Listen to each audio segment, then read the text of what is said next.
أعوذ بالله من الشيطان الرجيم. بسم الله الرحمن الرحيم. والفجر وليال عشر والشفع والوتر والليل إذا يسر هل في ذلك قسم لذي حجر ألم تر كيف فعل ربك بعاد إرم ذات العماد التي لم يخلق مثلها في البلاد وثمود الذين جابوا الصخر بالواد وفرعون ذي الأوتاد الذين طغوا في البلاد فأكثروا فيها الفساد فصب عليهم ربك صوت عذاب إن ربك لبالمرصاد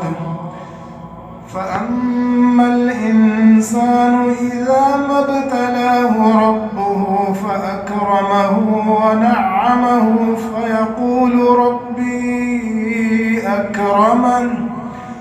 وأما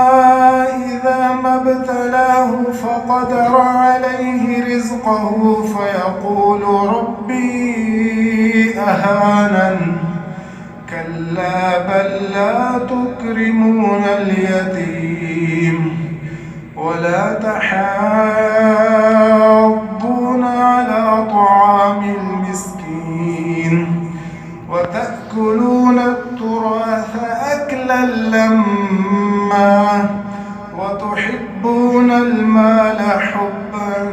جما كلا إذا دكت الأرض دكا دكا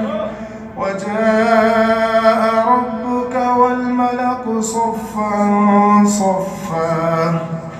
وجيء يومئذ بجهنم يومئذ يتذكر الإنسان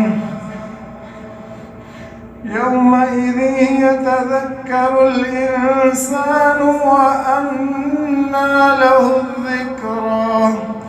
يقول يا ليتني قدمت لحياتي فيومئذ لا يعذب عذابه أحد ولا يوثق وثاقه أحد يا أيتها النفس المطمئنة ارجعي